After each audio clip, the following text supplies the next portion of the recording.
Hey, rock stars. It is the 24th, Tuesday. We officially have 6 more days of this month.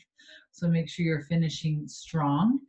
Let's start with a little housekeeping. A couple of things I want to make sure everybody knows is number one, I hope everyone got their convention ticket, right?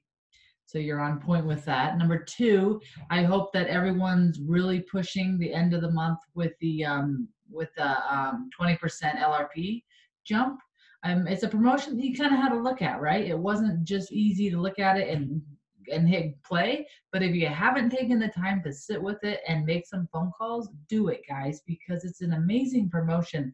If you'll just take a look at it and look at break it down to the people who qualify, I think a lot of people have been jumping on it. So overall, I think it's been pretty successful.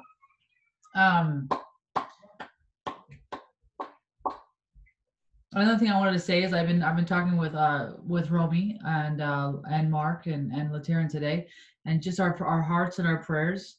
Go out to Joanna. We got some people on our team going through some stuff, and she's starting a big fight. So I just want to give a plug for her and just be thinking of her and praying for her. And one thing that I want to just remind you guys is this team is so close. If there's ever something that you need, if there's something that you know of that someone needs, if there's a prayer that needs to be said or anything that we can do to unify together, please reach out. Reach out to me, reach out to Mark and Romy. Please keep the communication open so we all know and we can all do our part to help lean on one another, because that's what this is really all about, right? Let's jump into it. So tonight I want to talk about an email we got from doTERRA just today. Did you guys see the new email came in? It was called, the one that I got was called, "Don't Let Your New Builder Fizzle." Did you see it? You guys, it's phenomenal. If you didn't get it, let me know. I'm going to actually share my screen because what they gave us is what they called a builder's checklist. And it's fantastic. Number one, if you're a new builder, work through this builder's checklist yourself. Find an upline, find a crossline, and work through it together. So one, you understand, right, what's going on and what's what. So I'm going to share my screen here with you, and I want to show it to you, and then I'll upload it in Rockstars as well. Can you see my second screen here? Yeah? We're good? Okay. So this is called the New Builder's Checklist. So when you have someone that says, "Hey, I want to build a doTERRA business," this is a great place to start. You put their name, their why, their strengths, and their key support and incentives needed. Fill out one of these on all of your current builders as well, because it's going to help you have some direction on how you can support your people.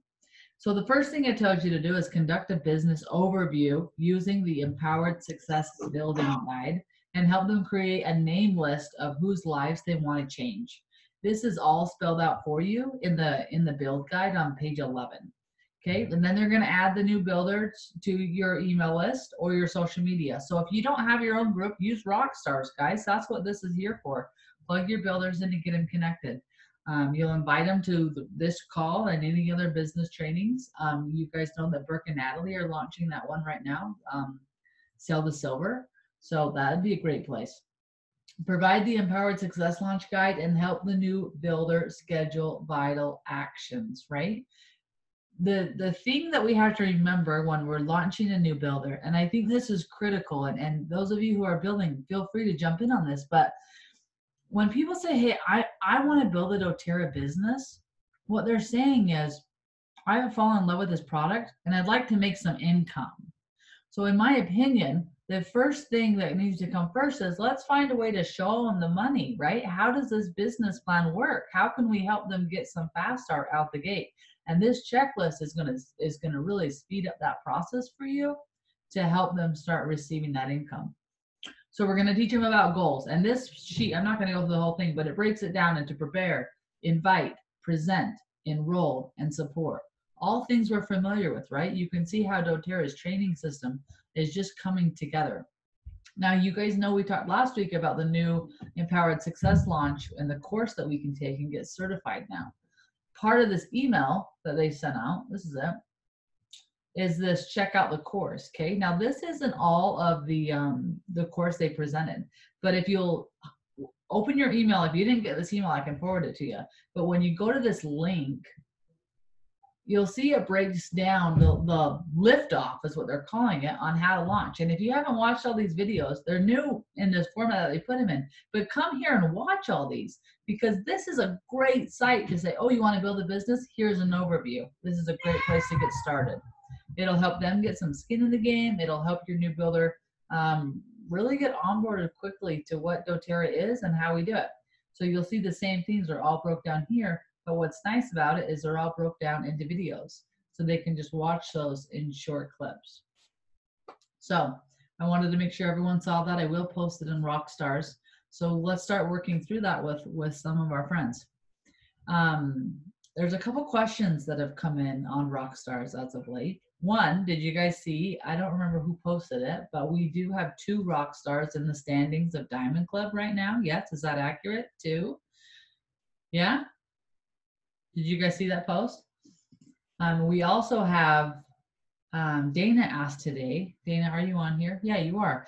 Booth ideas. If someone's going to have a booth, what would be an ideal table outline? So I thought we could kind of bring up some of the conversation that we have in the group. Let's apply it to the team call so we can talk amongst ourselves on some of these things. So for those of you that have done a booth, a table, who would be willing to share what you did, what you handed out? Did you have things for sale? Did you have samples? What did you put on your table? Did you enroll people right there? What kind of literature did you have?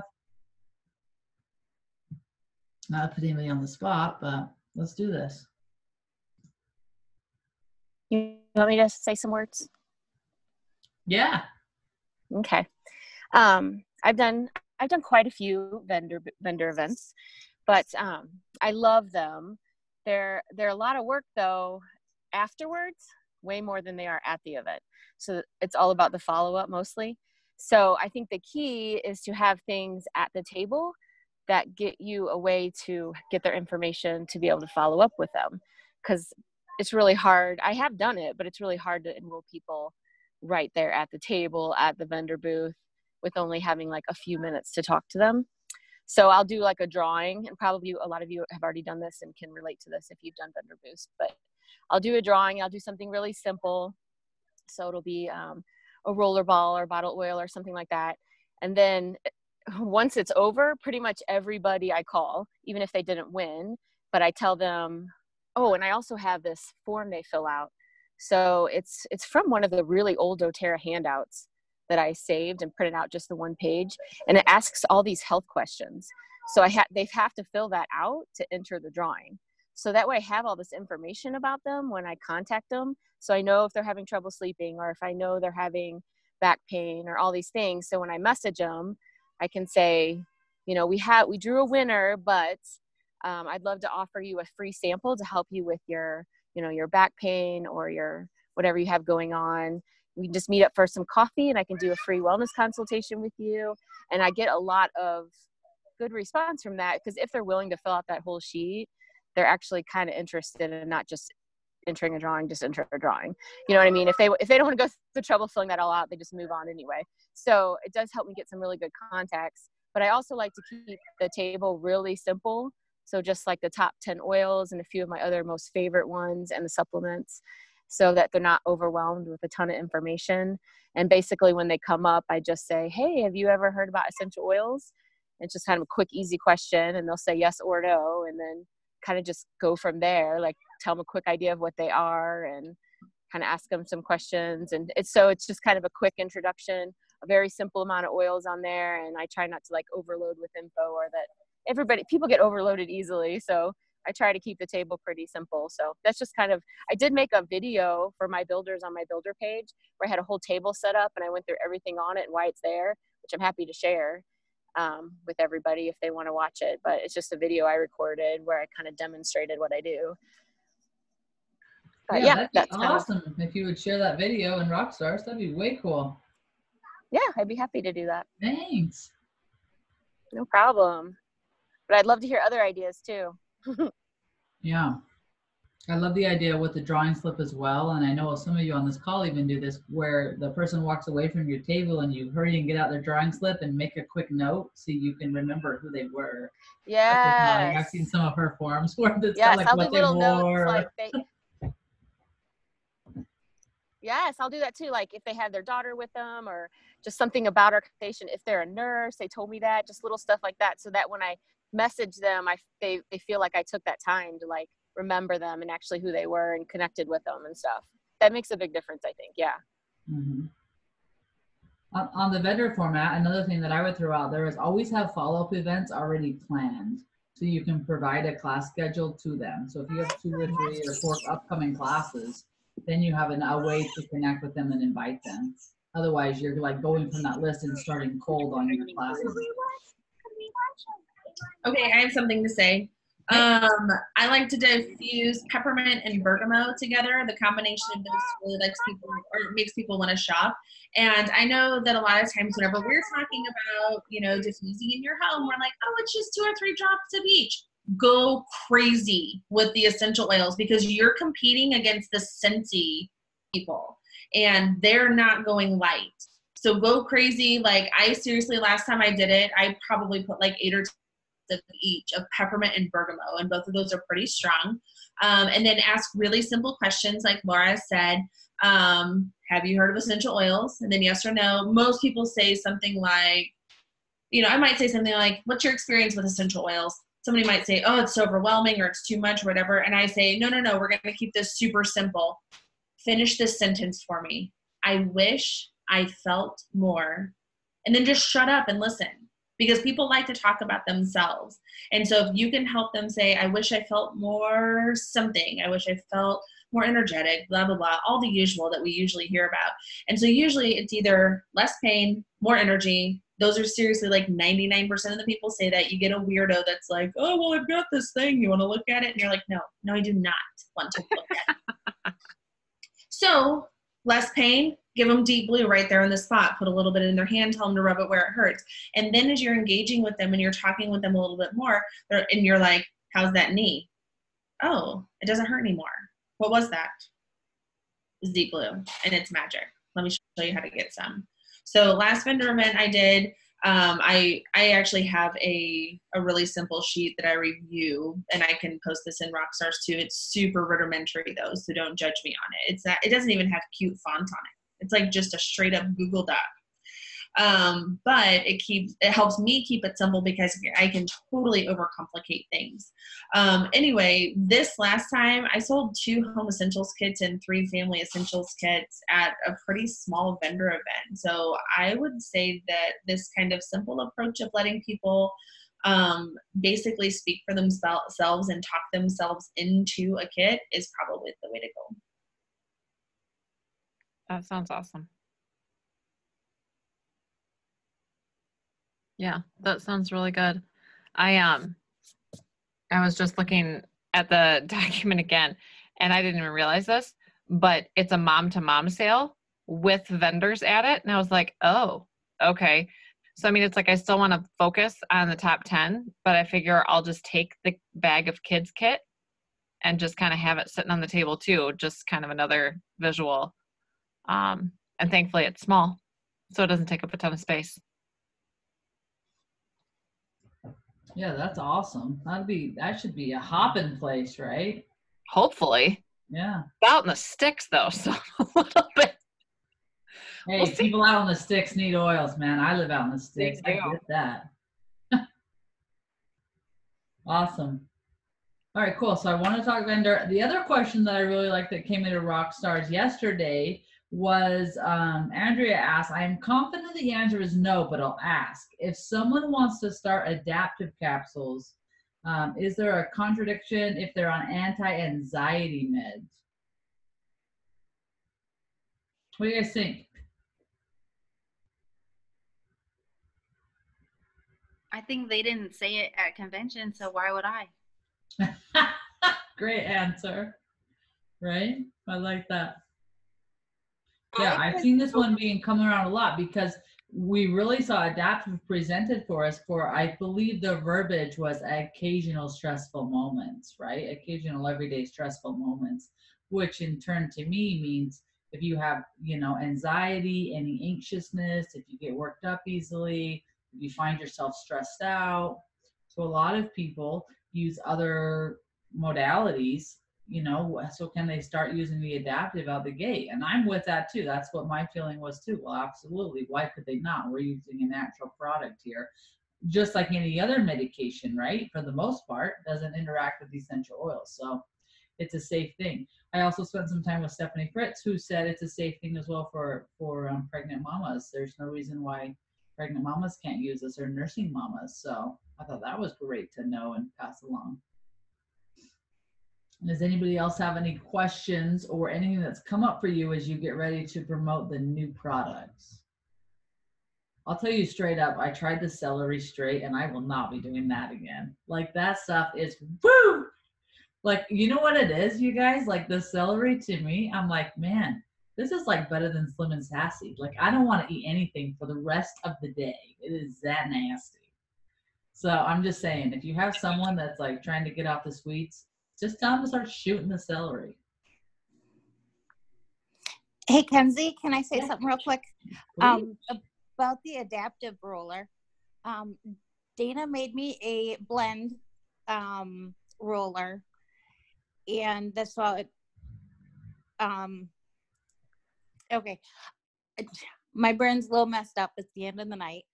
I am in the process of coming off one of my antidepressants. And so I have all kinds of emotions flowing back in me and things. So I was rolling on the adaptive tonight, and I went overboard with it. And my brain, if I wanted to walk, I was holding on to the wall. So maybe, I lathered this everywhere, my forehead, behind my ears, my feet, my wrists. So probably, I'm sure, I don't know if people would overboard like that, but just in comparison with other pills that they may be on. Yeah, I think that's a great thing to point out, right? Because like, we're not doctors, right? We're not going to walk around with adaptive and tell people to come off their antidepressants and anti-anxiety meds, right? So that's a great point that you brought up. Like, make sure you're always recommend people. This is complementary to what you're already doing, right? Let's always remember to let people know to work with their doctor to come off any medications or to make any medication changes. But you can definitely use adaptive complementary. I have also been hearing a lot of feedback on adaptive about people liking to take specifically the capsule at night instead of in the morning. So some people have said, oh, I just kind of feel a little off or whatever. I've been taking it in the morning and then I switched to taking it at night and I feel great. So that's something we're going to have a lot of feedback over the next 30 days because you guys, you need to be on the first to order your adaptive, because I think it's just going to fly off the shelf. Like, people are fired up about this opportunity, and I am too, right? Like, I'm ready to stock up. So make sure you're ready for it. What other new products do you guys have questions on, or things that have come up if you've used it, or tips or tricks that you've noticed? Any difference that you're going to use or want to use to start promoting it as we roll it out in October? I think I want to mention for the turmeric capsules. Yeah. That we need to be careful with people that are on blood thinners with those. So this is posts I've been seeing in the Diamond page from people who are doctors and just mentioning it. So I've been trying to tell my leaders that, just to tell people to keep that in mind. It's because of they've been told to stay off of the turmeric or be careful with it if they're on blood thinners. So I've been just telling people that I know that are on blood thinners that are asking me about it to just talk to their doctor just to be safe. So that's just something else to keep in mind about that one. Yeah, that's a great point. Great point. I have a question that's something maybe a little unrelated, but maybe similar. Yeah. I had a friend that I enrolled that her sister-in-law told her not to diffuse oils in the diffuser. And I think this is false. And I asked her for the research because the oils go into the lungs and get stuck and cause problems. Has anyone heard this? She said, don't put oil, like, Not to diffuse oils because it's going to hurt her lungs. And I said, well, is she talking about any oils? Because doTERRA is pretty pure. And yeah. I think doTERRAs are safe to use. And she said, no, she said doTERRA specifically. So it's her sister that's a pediatric emergency room doctor. So I asked her, I said, you know, in the most real and honest way, I would love to see the research that she read about this, because I mean, I'm truly curious, but this is the first I've heard of this. And I've tried to find research, but no, she's not vaping them, putting in her diffuser at home. Yeah, that's what I first thought of. Like, it sounds like that whole vape scare that's going around, right? A lot of people are anti-vape right now, so, which obviously, but. No, I understand that. I wasn't sure if anyone had heard anything or anything about not. Curious if she's specifically talking about being around infants with diffusing or anyone in general. I mean, her daughter's 6, so I don't think it's. Yeah. I mean, I don't know. I was wondering if there was anything, because I couldn't find it. I told her I'd look into it, but I have not been able to find anything against diffusing doTERRA essential oils. So yeah, not at all. I mean, I think it just sounds like an educational thing, right? I mean, just think of how many things that are on our market that are so toxic for us to breathe in, right? Like, I just got done helping my grandmother move into her nursing home today, and let me just tell you, she was one can of Febreze away from me walking straight out of there. Like, we got to get rid of this crap. No, and I told her, I'm like, I'd be more concerned about candles and the plugins that, you know, people are using than that. And she agreed with me, but I just told her, I said, you know, in the nicest kind of way, I don't mean it to be mean, but out of curiosity, I would love to see if she read a research article, you know, directing her to that decision. So, okay. I was just wondering. Interesting. See, but and too with that, you know, I mean, it's going to be one of those things where some people have allergies and sensitivities to certain plants. So if they're diffusing something that's from that plant or even that plant family, it could irritate them. But I mean, in general, no, you can't make a generalization like that because of the purity. You know, because it's like, I can't even diffuse heavy amounts of oils because it will irritate me because I have so many sensitivities. But that's just, you know, that goes to personal preference and personal tolerance. So you kind of have to know your limitations and just tell everybody to start light. You know, I mean, just start with like 2 to 3 drops in your diffuser the first couple times you do it. And if that's not enough or if that's too much, you know, I mean, just kind of base it on that. But yeah, I mean, that's kind of crazy. Yeah. I agree with that. And if it depends on maybe what oils they had heard being diffused, like cinnamon, if you're sitting right next to it and you put 10 drops in, you know, you're sleeping next to it, that's going to affect your olfactory senses. I mean, it's a very caustic oil, but if they're using lavender, it's less likely to have that. So it'd be interesting to ask them too a follow-up question on what was the oil that they were learning about from. She diffused a lot of lemon, but I agree with you. I think a lot of the oils, especially the ones in the smaller bottles, you tend to need a lot less. And I think they are a little bit stronger. So yeah, I mean, I don't know who diffused a bunch of black pepper, but yeah, I can understand that causing some irritation. Yeah, but it's not damaging your lungs. Exactly. Yeah. So I think you're just going to have to just be bold and just tell her that. Like, listen. And you know what I like to do? This is a great point. I'm glad you brought up this question. Is you can email doTERRA any product related question. And I love how they answer them. Like, they have a whole team and that's all they do is answer these crazy questions that we sometimes get. So it's also nice to be able to provide a corporate answer sometimes, as well as, you know, your own feedback.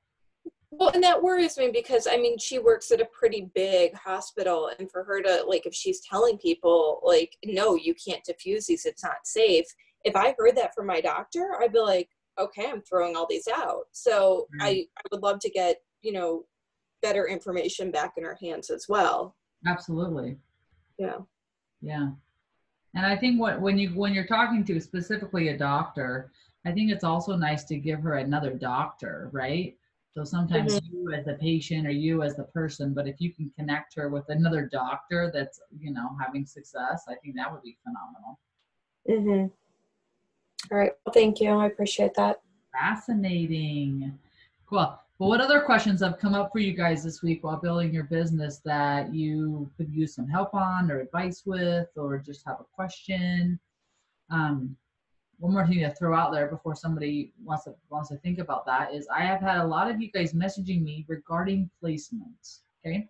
And I just want to say a couple of things. Number one, some people are really concerned about the people on their tree that aren't doing anything.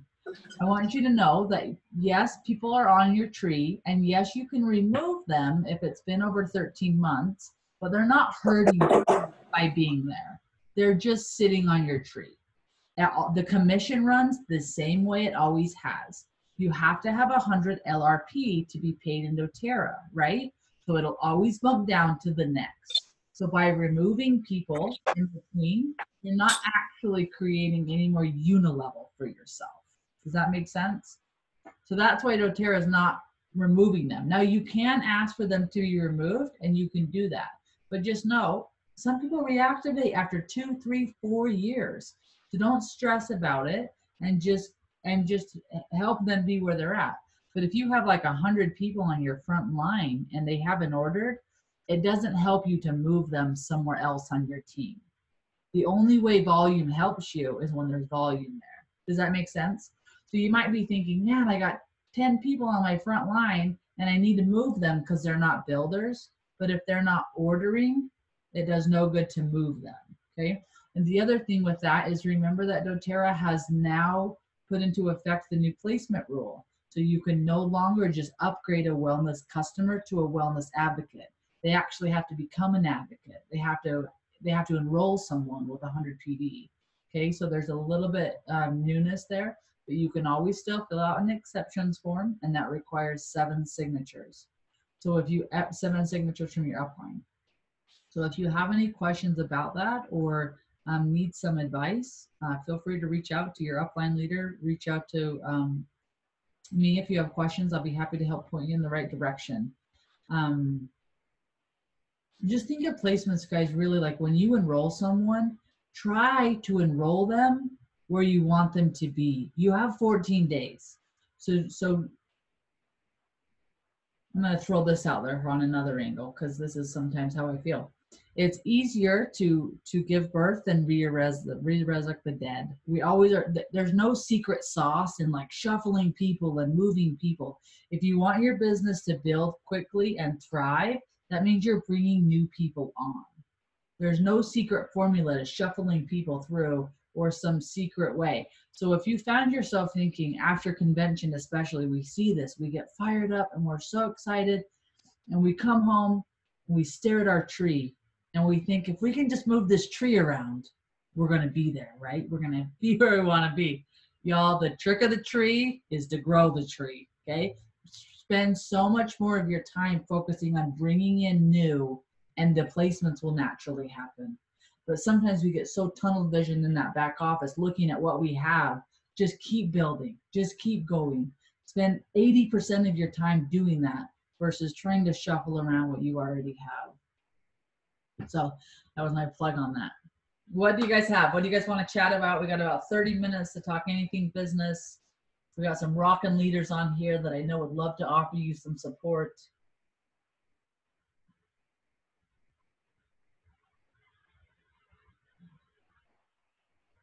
Oh, we're all I'll say something about vendor events. yeah. When I first started, I heard that vendor events, it's really hard to enroll people at them. But I found that to be true the first couple of times. And then the third or fourth time, I just started offering and then the enrollment started to come. And so it was more of a fear thing. And so I feel like don't be afraid to really have the big pictures of the kits in like a folder. So when it comes that point, I feel like we find ourselves talking too much. Like Amanda said, just ask some questions, let them talk and say, would you like to look at some of the kits and see how doTERRA works? And then I would say most of the time when I say that, they say, yeah, I would. And also learn to read their faces and their body language. Like you can tell when someone does not want to hear you talk, and you're like, ask right then, would they want to see it? And then they'll tell you, no, not really. And so you don't waste your time. Like get them into the drawing and put a little note on it. Like they're going to need some more touches, and then move on. But once I started asking that, the enrollment started rolling in. So I think it was all about fear. And I also, within the same day, text every single person or call really quickly, just whatever way they say, hey, it was really great meeting you here. Like if I can remember anything or I wrote it down, I'll kind of say it back. Oh, your son Wyatt was so cute, whatever. Make that connection with that same day. So while it's fresh in their mind, and then within 24 hours, and I'll even say that I plan on calling you tomorrow just to touch bases. I usually follow up with everyone. And then I do what Amanda says or Laura said something about give them a sample, no matter if they want or not, making sure they have a sample for something, and then get those out in the mail very quickly, and then following up in 2 days with that as well. Another thing too, to add what Crystal just said, that upon giving kits, I know it's not in everybody's budget, but if you are able to have some kits and have them there, people will buy them because they're right there. People would love to take them home. And if you do decide to do that, I have some kits there, and then they enroll, they order the kit, and then it gets shipped to me to replace it. So that's just something to think about too. People love having that kit. If they have the kit sitting right there, that's a way big more enticement to them to be like, oh, I can walk away from this right now, while they're excited and smelling them and everything too. So that's also something to think about. Yeah, I worked my way up to that. So absolutely. Someone said, be present at several. And I agree, but be very picky, because some of them I get offered to do several, and I will just follow that person on Facebook for a little bit. And some of those I will not go to because it's a huge time. So big events in your market, not like small tiny. Yeah. Maybe you can. Kenzie said everybody in the boonies needs it, right?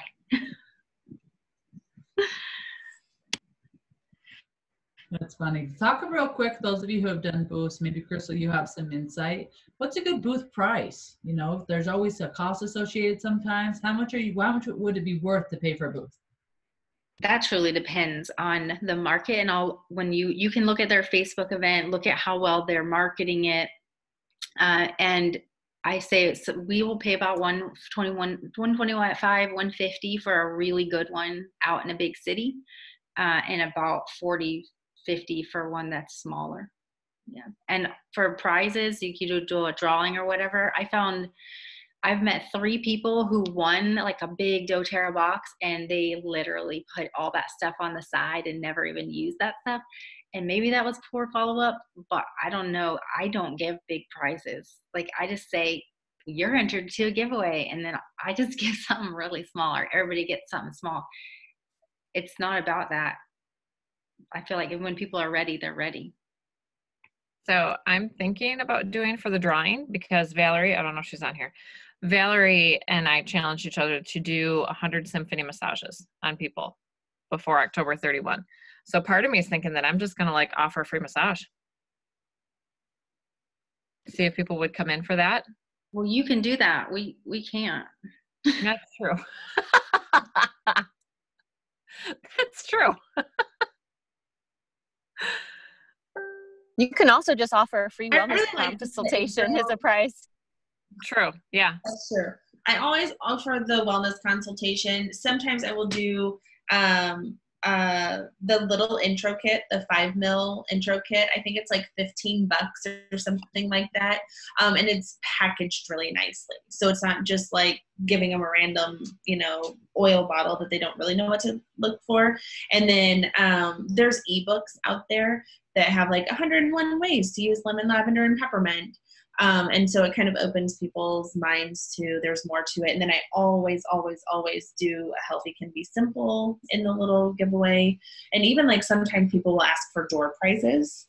Like I'm doing a vendor event in November that in lieu of, a participation cost, they just ask for a door prize. And so I am going to do something that includes the healthy can be simple, my contact information, and a really simple, like, hey, they're beautiful.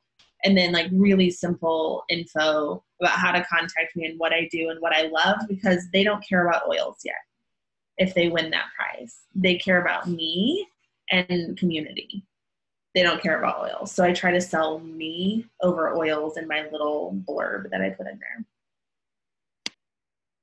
That's a really good idea. I actually do, like, for the giveaway, a gift card too. And I'll just make it really cute and be like, hey, you win blah, blah, blah. But that's just to snag some of the people, whoever it might be.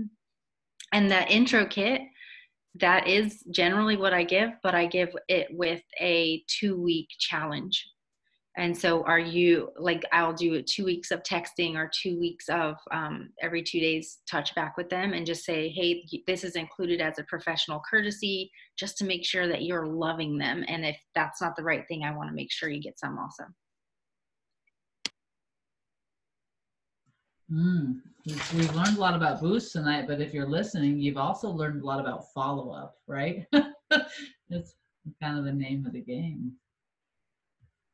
Awesome. Who else has something? Kenzie, can I? Oh yeah, go ahead. Can I jump in with a few more? Yeah. I guess maybe like how to work in the booth. Some of those kind of tips.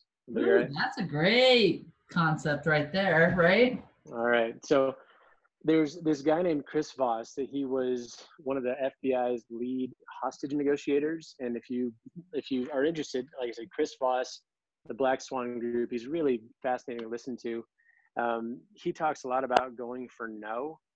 That a lot of times in sales we're taught, get them to say yes, and then get them to say yes after that, and get them to say yes after that. But in a vendor event, a couple of things are true. One, the people there are getting bombarded. Like everybody that walked by is saying, hey, do you want a sample? Hey, do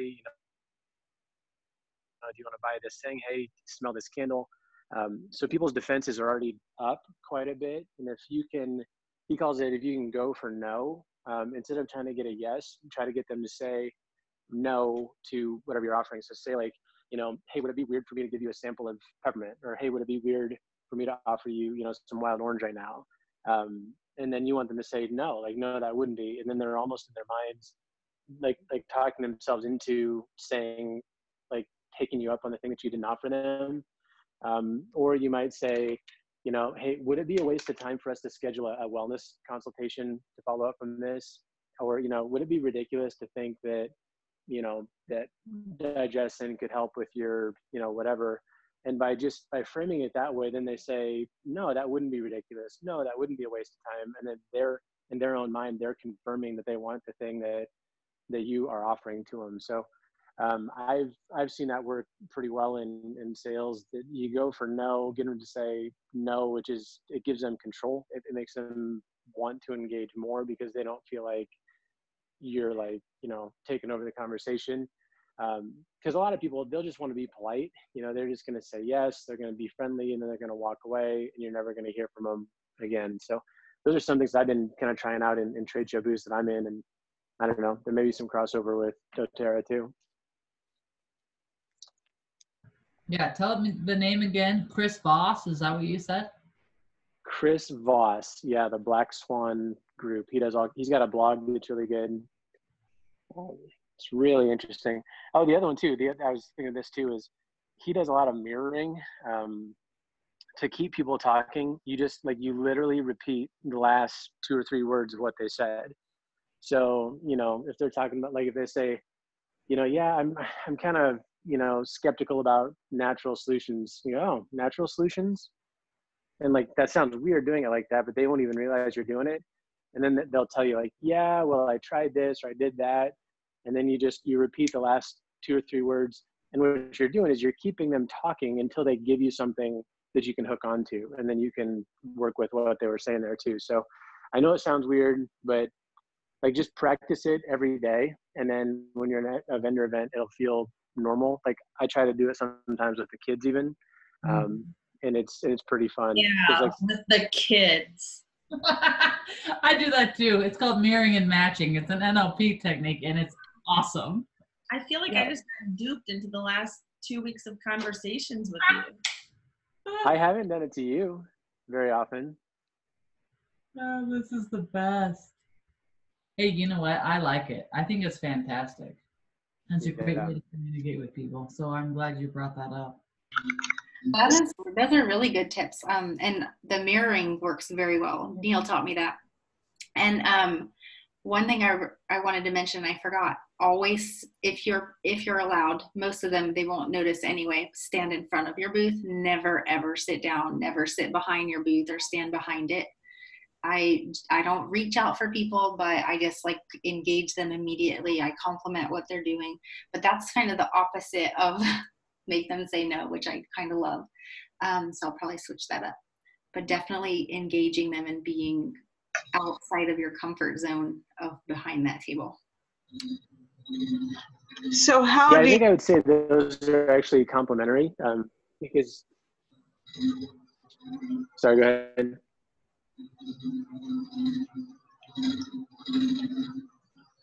I was just going to ask, how do you reconcile that with a positive attitude, with manifesting, with things like that, that I think should be used at a vendor fair also? Am I wrong? No, I don't think you're wrong. I think that's a good question. I think, I'm not sure. I haven't thought a lot about that. My first thought is like, if I were to say it would be ridiculous for us to set up a free consult, right? Like, I'm saying it and then looking for you to confirm Yes. the negative thing that I just said.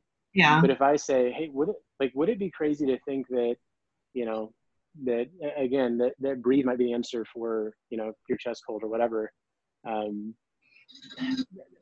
To me, that doesn't, I guess that doesn't come across as like manifesting a negative. It's more acknowledging the way that people generally think and helping them get over their own objections. Because really, like, when you get down to it, most of what we do in sales is helping people get over their own crap. Like, they have their own reasons that they're saying no to something that would be very, very good for them. And we know it'd be very, very good for them. And so we need to interact with them in a way that enables them to get over their own objections and their own, nonsense and false beliefs. And so, I think for them to have to audibly process, do I think it would be ridiculous to set up a free consultation to talk about whatever?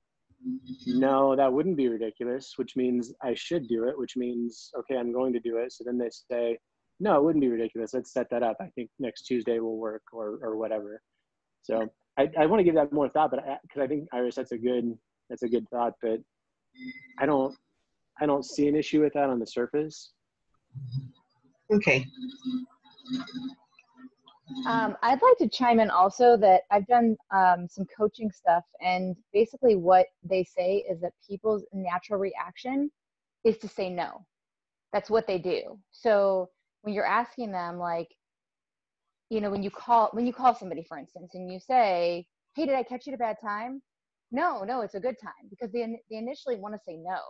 So if you ask them a question where the answer is no, but it's actually a yes, it kind of tricks the brain a little bit. So it's not really negative. It's not manifesting. It's not anything like that. It's basically getting them to say yes when they don't know they are.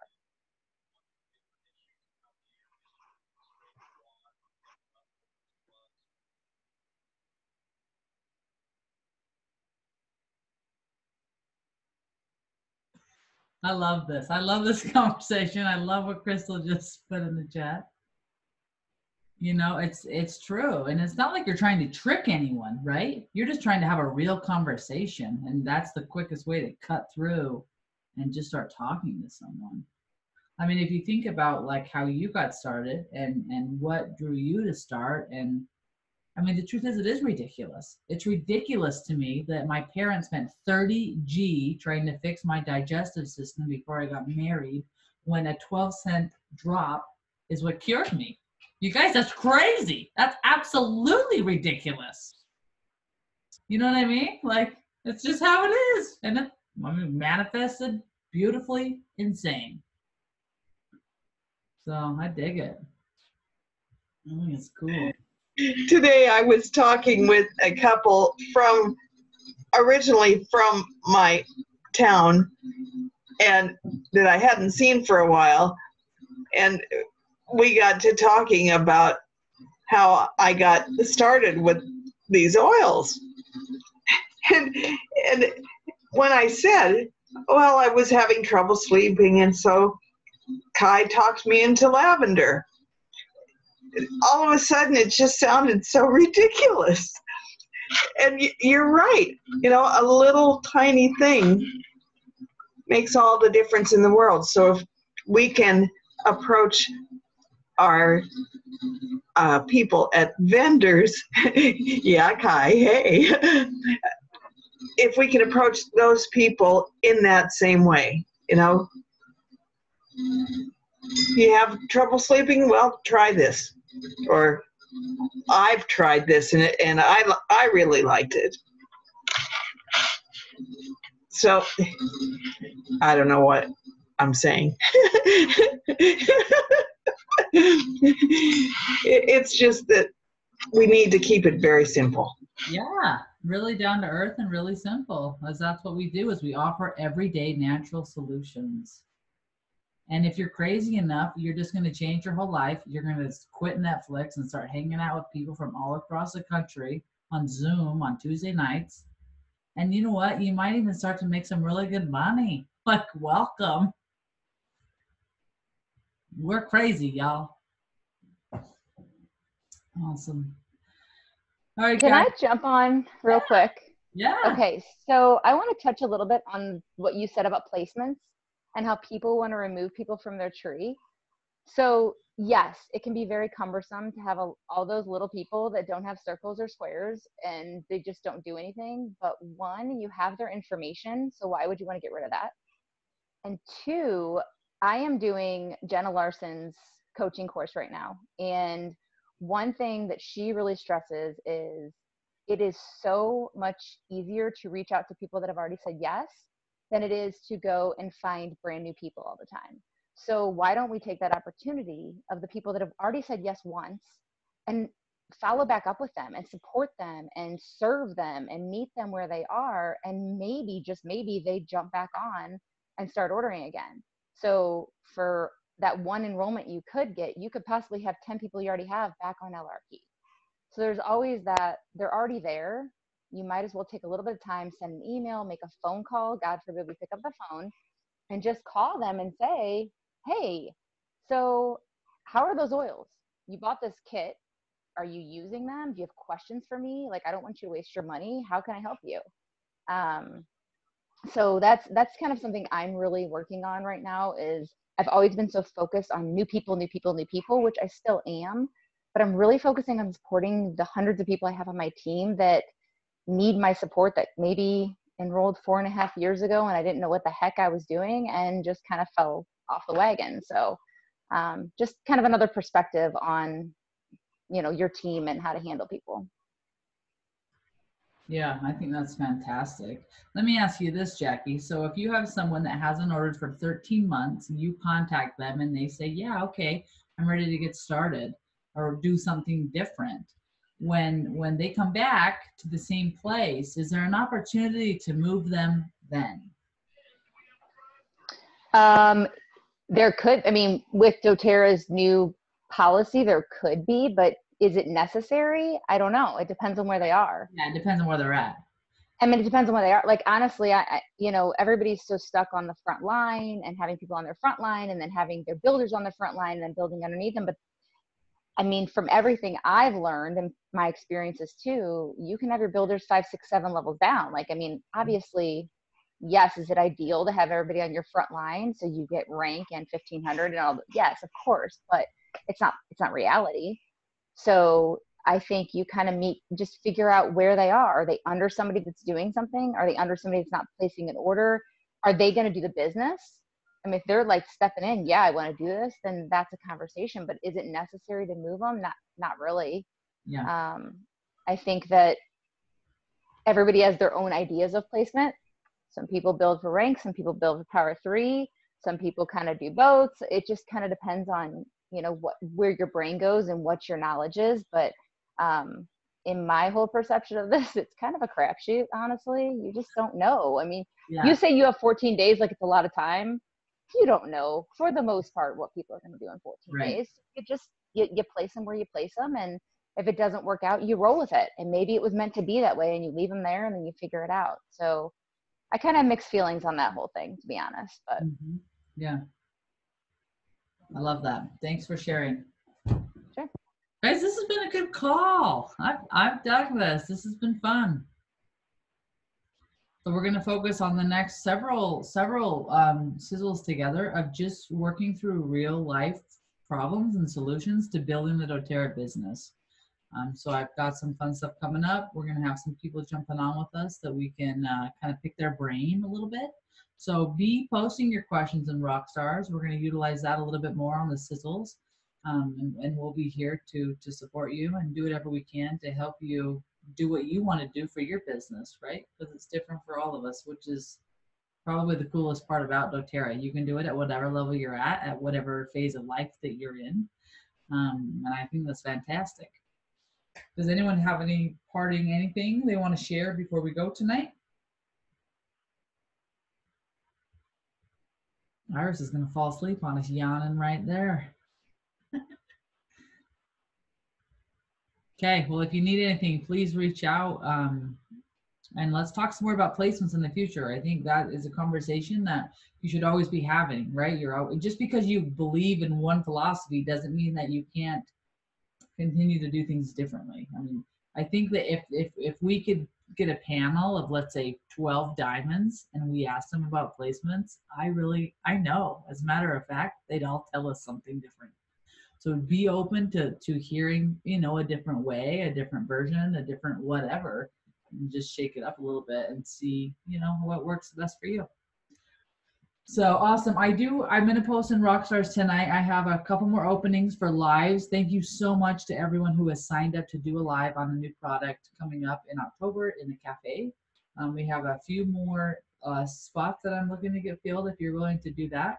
When you put in your name on the form, please also include your address in case we send out some fun little prizes for those of you who do the lives. So, cool. All right, y'all. Well, I'll be back here next week. Everybody have a good week. Make good choices and remember where you come from. Over and out.